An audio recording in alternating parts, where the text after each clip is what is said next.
2 ou 3 cavalheiros debatiam, uma noite, várias questões de alta transcendência, sem que a disparidade dos votos trouxesse a menor alteração aos espíritos. Por que 2 ou 3?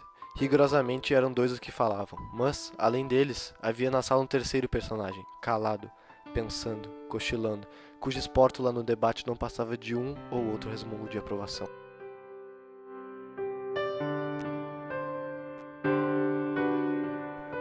Esse homem tinha a mesma idade dos companheiros, entre 40 e 50 anos. Era provinciano, capitalista, inteligente, não sem instrução e, ao que parece, astuto e cáustico. Não discutia nunca, e defendia-se da abstenção como um paradoxo, dizendo que a discussão é uma forma polida do instinto batalhador, que jaz no homem como uma herança bestial. Como desse esta mesma resposta naquela noite, constentou-lhe a um dos presentes, e desafiou-o a demonstrar o que dizia, se era capaz. Jacobina, assim se chamava ele, refletiu um instante e respondeu. Pensando bem, talvez o senhor tenha razão. A conversa, em seus meandros, veio a cair na natureza da alma, ponto que dividiu radicalmente os 4 amigos. Cada cabeça, cada sentença, não só o acordo, mas a mesma discussão tornou-se difícil, senão impossível, pela multiplicidade das questões que se deduziram do tronco principal e um pouco, talvez, pela inconsistência dos pareceres. Um dos argumentadores pediu a Jacobina alguma opinião, uma conjectura, ao menos. Bem, como vocês sabem, eu não gosto de discutir, mas se querem me ouvir calados, eu posso contar uma história para vocês. Nela eu explico que não há uma só alma, e sim 2. Duas almas? Sim, nada menos que 2 almas. Uma olhando de fora para dentro e outra olhando de dentro para fora. A alma exterior pode ser um fluido, um espírito, um homem, objeto, uma operação, ou até muitos homens. Já a primeira alma, a alma interior, ela tem o objetivo de transmitir a vida. Essas 2 almas, elas se completam mutuamente. É preciso saber que quando um homem perde metade da sua alma, ele perde metade da sua existência. E também que a alma exterior não é sempre a mesma. Ela apenas muda de natureza ou de estado. Por exemplo, eu conheço uma senhora que ela muda umas 5 ou 6 vezes de alma exterior por ano. Perdão, mas quem é essa senhora? O nome dela é Legião, mas eu prefiro não contar dela agora. Eu vou contar um episódio para vocês dos meus 25 anos. Tinha 25 anos, era pobre e acabava de ser nomeado alferes da Guarda Nacional. Não imaginam o acontecimento que isto foi em nossa casa. Minha mãe ficou tão orgulhosa, tão contente. Chamava-me o seu alferes. Primos e tios, foi tudo uma alegria, sincera e pura.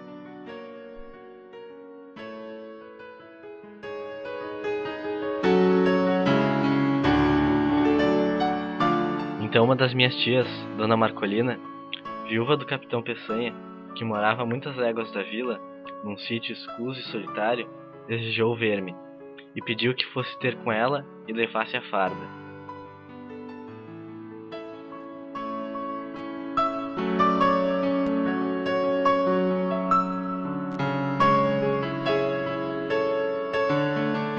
Na mesa tinha eu o melhor lugar, e era o primeiro a ser servido. Vou lhes dizer que o entusiasmo da tia Marcolina chegou ao ponto de mandar pôr no meu quarto um grande espelho, obra rica e magnífica, que destoava do resto da casa, cuja mobília era modesta e simples. Sempre alferes, era alferes pra cá, alferes pra lá, alferes a toda hora.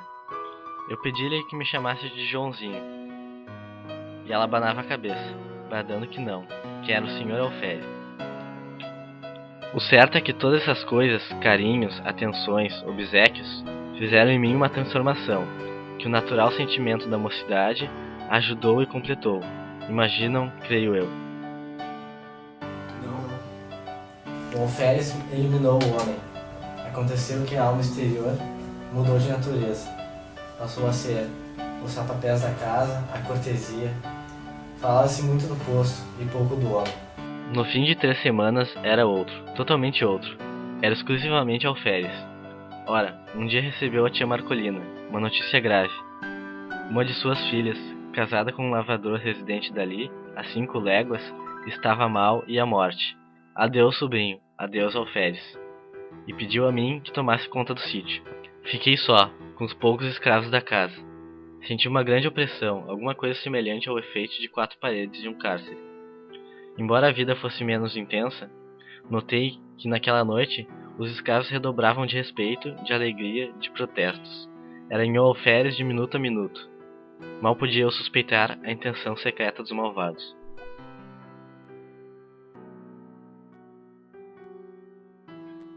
Na manhã seguinte, achei-me só. Os velhacos, seduzidos por outros ou de movimento próprio, tinham resolvido fugir durante a noite, e assim fizeram.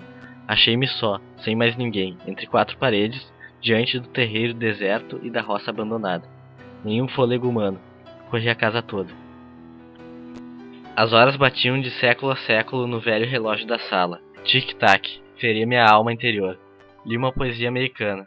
Never forever, forever never. Confesso-lhes que tive um calafrio.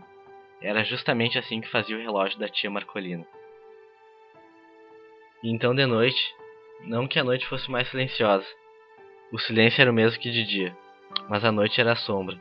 Era a solidão ainda mais estreita ou mais larga. Tic-tac, tic-tac. Ninguém em parte nenhuma. Dormindo era outra coisa. O sono me dava alívio. Não pela razão comum de ser irmão da morte, mas por outra. Acho que posso explicar assim esse fenômeno. O sono, eliminando a necessidade de uma alma exterior, deixava atuar a alma interior. Nos sonhos, fardava-me orgulhosamente, no meio da família e dos amigos. Prometiam-me o posto de tenente, outro de capitão ou major, e tudo isso fazia-me viver.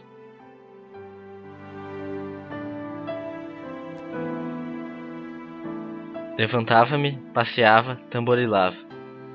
Em certa ocasião, lembrei-me de escrever alguma coisa. Um artigo político, um romance, uma ode. Não escolhi nada. Definitivamente nada. Sentei-me e tracei no papel algumas palavras. Frases soltas. Às vezes fazia ginástica. Outra dava beliscões nas pernas.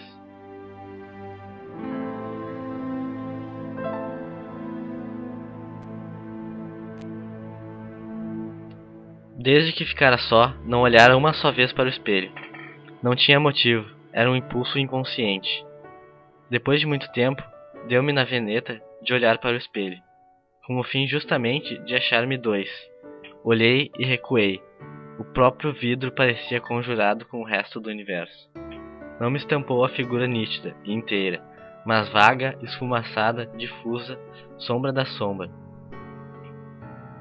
Subitamente, por uma inspiração inexplicável, por um impulso sem cálculo, lembrei-me de vestir a farda de alferes.